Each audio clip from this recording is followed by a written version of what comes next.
In this video, I have explained what is an exact number, what is an approximate number, and what is an error, what are the different kinds of errors, and what are the rules has to be followed to perform the rounding of a number to a certain decimal places. Like the video, subscribe to the channel, share this video with your friends, gain the knowledge and rule the world.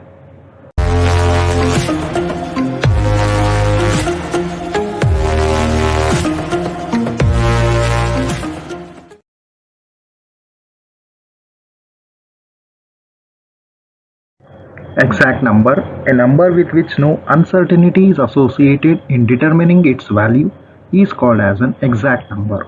A number with which no uncertainty is associated in determining its value is called as an exact number. That means while calculating a value, we will not facing any difficulties and we will be getting an correct value, and that is called as an exact number. For examples, 4. This can be written as 4 divided by 1. So 4 divided by 1 will be equal to 4. 40 by 2. So 40 by 2 will be equal to what? 20. That means we get an exact value. 200 by 5. So 200 divided by 5. Here it will be an equal to 40 because 40 into 5 is 200. 100 divided by 25, so this will be equal to 4. So that means while calculating there is no uncertainty in determining its value. These kind of numbers are called as an exact numbers. Approximate number, a number which is not an exact number but its value slightly varies from an exact number is called as an approximate number. A number which is not an exact number and its value will be slightly varying with the exact number, that is called as an approximate number.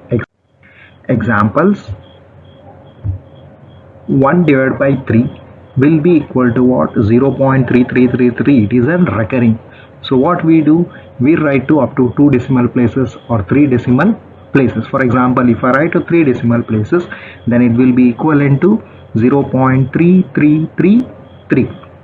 Similarly, 2 divided by 6. So this will be also a recurring value and it will give the value as 0.333333. So this one I am writing as 0.33. It means I am just taking only 2 decimal places. Similarly, 1 divided by 6 and it will give the value as 0.1666666. 6 will be a recurring. So here I have considered as 0.1 followed by 4, 6 and then 7.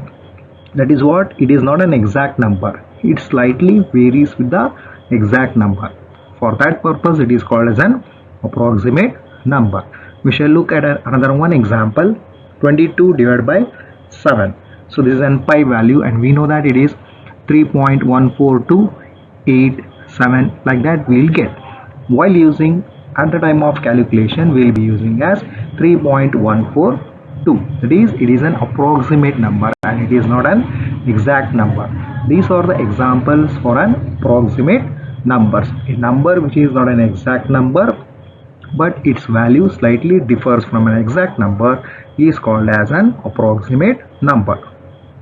Significant figures, the digits 1, 2, 3, 4, etc. up to 9 are called as an significant figures. Then what about 0?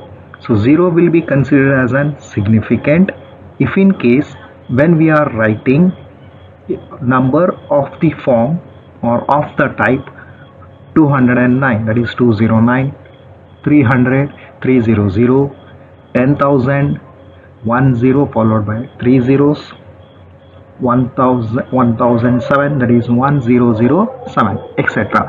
So here in these type of numbers 0 is considered as an significant number or a significant figure.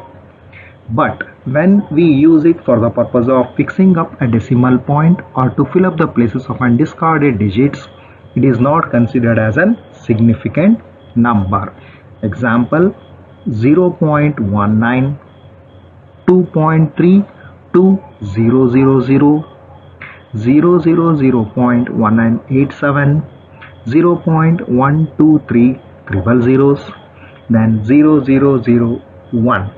In these cases, here we are just using for the purpose of fixing up an decimal point or just filling up the places of an discarded digits. In these cases, the 0 is not considered as a significant digit. As in the note 1, you can observe where we have been using as 209. Here it is a significant number, whereas when we use for the purpose of filling up an decimal point or to fill up the places of undiscarded digits, it is not considered as a significant digit, whereas the digits 1 to 9 are considered as an significant figures. It is also called as an significant numbers. Rounding off numbers. The rounding of a number will be using the following procedure. In the decimal places, if the digit which we want to discard is more than 5, then we will be adding 1 to the previous digit. If the digit to be discarded is more than 5, we are going to add 1 to the previous digit. If the discarding digit is less than 5, then the previous digit is retained. That means we are not going to make any changes to the previous digit and it will be retained as it is. Third, if the discarding digit is exactly 5, then we are going to add 1 to the previous digit if it is odd. That means if the discarding digit is exactly 5, we check the previous digit. If the previous digit is odd, we are going to add 1. If it is even, we are not going to make any changes to the previous digit and it will be retained as it is. These are the rules which you need to follow while rounding off an numbers to the decimal places. We shall see how we are going to perform the rounding of our numbers. As an example, consider 0.314275. If we round off the above number to the fourth decimal place, that means after decimal point 3142, so 4 digits, after that 7, so 7 is greater than 5. So since it is the discarding digit and it is greater than 5, we need to add 1 to the previous digit. The previous digit is 2, so therefore it will become 3. That means the answer will be 0.3143 after rounding off one fourth decimal place. I am considering the same number, but I am now rounding off an fifth decimal place. So 0.314275 is the number. So 0 after that 31427. So these are the 5 digits. After that 5. The 5 has to be discarded. Since the 5 has to be discarded, we need to check the previous digit. If the previous digit is odd, then we need to add 1. If it is even, then you need not to make any changes. The previous digit is 7. That means it is odd. For that purpose, we need to add 1.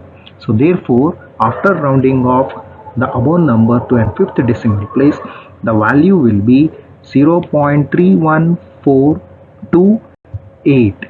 This is what rounding of a number to a fifth decimal place. Round off the given number, that is 0.314265 to the fifth decimal place. So 0.314265 is the number. So up to 5 decimal places, that means 31426. After that you need to discard 5. So since you are discarding 5, so we need to check with the previous digit. If the previous digit is odd, you need to add 1. If it is even, you need to retain as it is. So here the previous digit is 6, therefore you need to retain as it is only. That means the value after rounding off the given number will be 0.31426. If we round off the above number to an second decimal place, that means after 31 you need to discard the digit. This 0.314275 has been given. You need to consider up to second decimal place. So here the answer will be 0.31 itself, because the discarding digit is 4, which is less than 5. Therefore you need to retain as it is only. Therefore after rounding off, the answer is 0.31. The difference between exact number that I denote with the symbol capital X and its approximation, and I will denote with the symbol small x, is called an error. The difference between exact number and its approximation is called as an error. Few of the authors will be using the capital A and small a for the purpose of denoting exact number and approximate number respectively. So here I am considering capital X and small x. So here since I am using the PowerPoint, so we cannot write in an lower case as we write in an paper. In that way we cannot write the small x. For that purpose, here it might be difficult for you to understand, that is, it is a capital X and it is a small x, but while writing make sure that exact number is represented by capital X, whereas the approximate number is denoted by small x, that is a lowercase letter, whereas exact number is an uppercase letter. Types of errors. The errors have been generally classified into 6 types. Those are absolute error, relative error, percentage error, truncation errors, rounding off errors, and propagation error. These are the 6 types of errors. Absolute error. If x, that is a small x, denotes the approximation of an exact number, that is a capital X, then the absolute error is denoted by EA, E subscript A, and it is also denoted by the symbol as delta X and is defined as EA is equal to delta X is equal to mod of X minus X. The first X is the capital X and the next X is the small x. Capital X is nothing but the exact number and small x is nothing but the approximation number. That means absolute error is equal to difference of exact number minus its approximation. Relative error. If small x denote the approximation of an exact number capital X, then the relative error is denoted by ER, R as an subscript, and is defined as ER is equal to EA divided by mod X. Here that mod X is nothing but the capital X, that means an exact number, and EA is an absolute error. This can also be written as ER is equal to delta X divided by mod X. Here delta X is a symbol which we use for the purpose of denoting an absolute error, and within the denominator whatever you have written, that is an exact number with an modulus. This can be equivalent to ER is equal to within the modulus X minus X, that is what? An absolute error. We know that the absolute error is equal to capital X minus small x, that is the difference of exact number minus the approximate number.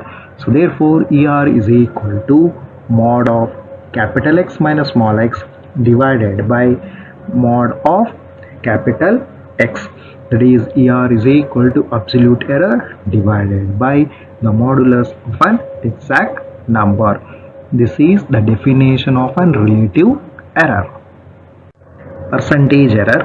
If small x denote the approximation of an exact number capital X, then the percentage error is denoted by EP, P as a subscript, and is defined as EP is equal to ER into 100. EP is equal to ER into 100. ER is nothing but an relative error and 100 is an constant. Truncation error.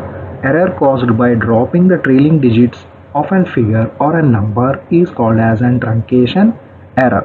That means while writing a number, we are going to drop the trailing digits. Due to that, whatever the error we get, that is called as an truncation error. Example, 98.987, we can write it as 98.98, or even we can write it as 98.9. Due to this, whatever the error we get, that error is called as a truncation error. The truncation errors may be harmless in an manual computations. When we do these kind of mistakes, it can become a serious mistakes in an computer calculations involving thousand or million of mathematical operations. That means these mistakes are simple when we perform manual calculation, but when we perform these mistakes, then it may cause a serious mistakes where the calculations which will be involving this one may perform millions or even a thousands of mathematical operations. Example, in case of an rocket launching, every millisecond is important. In that one, if you make any slight mistake by considering the milliseconds, it is going to cause a damage to the whole rocket system. That means these kind of error are not harmful when we perform manual or an simple calculations, but they will cause a serious mistakes when it is involved in an computer calculations which will be involving thousands or even millions of mathematical operations. Rounding error. Error caused by approximating a figure or a number with fewer digits from an original number or with more digits from an original number is called as an rounding error. Error caused by approximating a figure or a number with fewer digits from the original figure or with more digits from an original figure is called as an rounding error. Example, 99.987, we can round it to 100 or we can round it to 99. So these kinds of errors may be harmless in manual computations, but they can become serious mistakes in our computer calculations involving thousands or even millions of mathematical operations. As I told, the calculations mistakes in case of the truncation errors, in the same way the rounding errors will also cause a serious mistakes when it has been involving thousands or million of mathematical operations in a computer calculations. The rounding error is also called as an rounding of errors. Propagation error. Propagation error is also called as an propagation of uncertainty, and it is defined as the effects of a function by a variable uncertainty. It is a calculus-derived statistical calculation designed to combine uncertainties from multiple variables in order to provide an accurate measurement of uncertainty. In case of an propagation errors, we will be considering a number of variables, and a slight mistake in one variable or number of variables will be go on increasing as we are going to make more and more number of calculations. That means the error made in one variable, it will be propagated again and again when we are moving in the calculation. These kind of errors are called as an propagation errors, and it is also called as an propagation of uncertainty.